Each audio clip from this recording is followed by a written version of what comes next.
Hey, what is going on, ladies and gentlemen? I got a great video today. I'll keep it short, so stay tuned. Before I get into it, I'm going to change the camera angle to get at 90 degrees. My name is Jared. Please don't forget to subscribe, like, share, and comment. All my contact info is down below. We're going to get into a subscriber question. And before I get into it, please share the video. Click that share button, send it out, text it out, social media, etc.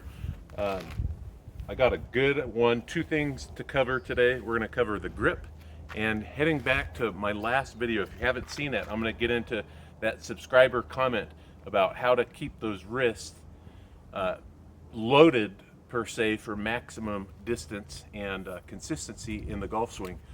If you like my videos, go ahead. I'm not going to be a TV infomercial here, but check out, I have two of my products down below. If you click more in the video description, if you need a divot repair tool, golf ball marker repair tool, switchblade style, comes with a magnetic ball marker. I got a coupon code down below, 15% off. Check that out. Divot, divotdoctor.com.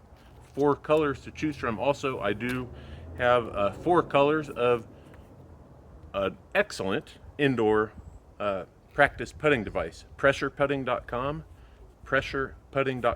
link below, coupon code down below. 4 colors to choose from.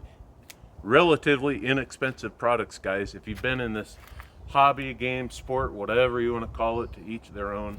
There are many expensive golf training aids. I'm not doing that, so both my products are under $20. Check them out. And we'll get into it. Let me put on my glove and switch the camera angle, and we'll get into it. Thanks for watching. All right, and we are back. Before I get into the kind of gist of the video about the grip, I'm going to respond to, I believe, subscriber Alan sent me an email a couple days ago. He said, Jared, how do I feel in my last video? Check it out. He said, how do I feel that wrist movement? So I'll give another a quick simple tip you can do, and we'll get into the grip. Grab a tee out of your golf bag. Most grips still have a hole in the end, kind of old school, but you can put that tee in there. Okay, follow me. I got a 9-iron here. So you're going to stick that tee in there. See if this one wants to stick a little bit better. There we go. Got an old school wooden tee. Seems to work better than the plastic tees, but I got a 9-iron here, and I will go through. Also had another subscriber email to go over what's in my bag, a little what's in the bag review. Put a tee in your club, doesn't matter what club, okay? And this will kind of give you that feel you want, what I'm talking about in my last video. When you're bringing that back, you don't want to cast, and we use that word cast. You don't want to cast those wrists too early. From my last video, comes from fishing, guys. When you cast a fishing lure, you're using your wrist, right? You're using big muscles and then little muscles to cast a fishing lure, right? So when I say casting, it's that same thing. You don't want to do that, because it's the same concept. Throwing out a fishing lure, if you do this too early, the lure is going to go way to the right, right? Or if you do it too late, the lure, fishing lure, is going to go way left. So it's timing, similar concept, but put that tee in there. Sorry, I'm babbling on. And you want to feel that, I don't know if you can make out that tee. It's kind of hard to see with these 100, 200 foot pine trees behind me, coming to you from Pine Mountain Club, California. But you want to see that tee.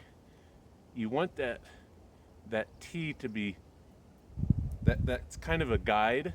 If you can see that, I know it's hard to make out, guys. Let me get in the shade here a little bit. But that tee, you don't want to cast those wrists, because you see now that tee is going, it's, you know, parallel to the shaft. But you want that almost like you're, I know I've heard over my 30 plus years of golf, you want to feel that pull with your lead wrist. And that tee will kind of give you a guide, pointing straight down at the ground and dragging it until that last second of impact. Then that tee is going to start if you can see, I might have to adjust my camera a little bit. If that makes sense, that's one of the simplest explanations I can give. But thank you again, I believe it was Alan, for the comment. But let me lower my camera a little bit, and now we'll get into the grip. And if you saw the title to this, it'll say, you know, what golf grip is best. And I've gone over this in my prior videos from a month, 2-3 months ago.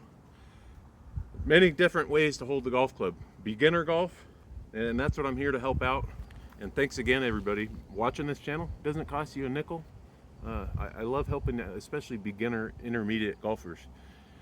Beginner, I would say baseball grip. Many of us, you grew up playing baseball, softball. It's the simplest grip to start out golf with. However, you're going to want to, as you get better and practice more, you're going to want to get into possibly, we call this an overlap. I use an interlock grip. But today's video is about the strength, how you want to actually hold the club. And if you see, I have a set of Ben Hogan irons with custom grips. I use mid-size grips because I have bigger hands. I'm a tall guy, and we'll get into that in a different video. You can always, I started re-gripping my own clubs and putting on these mid-size grips about maybe 15 years, 20 years ago when I lived in San Diego. And you'd be surprised, if you have big hands, get that mid-size or even bigger grip. I used to do some tricks too. You can put duct tape before you put the grip tape down, but hence, I ramble. You want, I was getting at my grips. You see they have that spot here. I really don't use it, but you want to grip, if you're a right-handed golfer, same goes for left-handed, but it's the opposite. You want a stronger left-hand grip. You see what I mean? That V is pointing towards my right shoulder. A weaker left-hand grip would be considered this. And this is almost a, what would you say, a kiss of death in the golf swing. You're not going to get power that way. It's just similar to a baseball swing, many motions in athletics. You want your left, if anything, you want a strong left-hand grip, like I have, you've seen in my videos when I hit balls here in my backyard net. Strong left-hand grip, that's how you'll have power. And what I do personally, try it out, to each their own. Golf is a game of feel and comfort and results, trial and error. I have a pretty weak, if you see, right-hand grip, okay? When I first started playing when I was 12 years old, I gripped it, you know, like this. Strong right-hand grip, strong left-hand duck hook all day long. So, you want that neutral grip? If anything, have a strong lead hand grip. That's not gonna hurt you, okay? What's gonna hurt you and lead to inconsistency is a weak left-hand grip matched with, most likely it's gonna be a strong right hand, and they're fighting each other the whole time. So you want something like I have, just my opinion, my thoughts, throw a comment down below. Strong left hand and a pretty neutral to weak right hand, and it kind of balances each other out, okay? Kind of ironic, isn't it? The way I've always said golf correlates into life and business. Funny, with the grip I'm talking about, I jotted down a couple notes. And the way society is in the crazy world we live in, look at the grip, the golf grip. I can have a strong left hand, weak to neutral right hand, and it works out. As long as you put that ball in the center of the face. But in listening, I don't get political here, okay? But use this grip analogy in talking to, listening, reading about other people. You don't attack.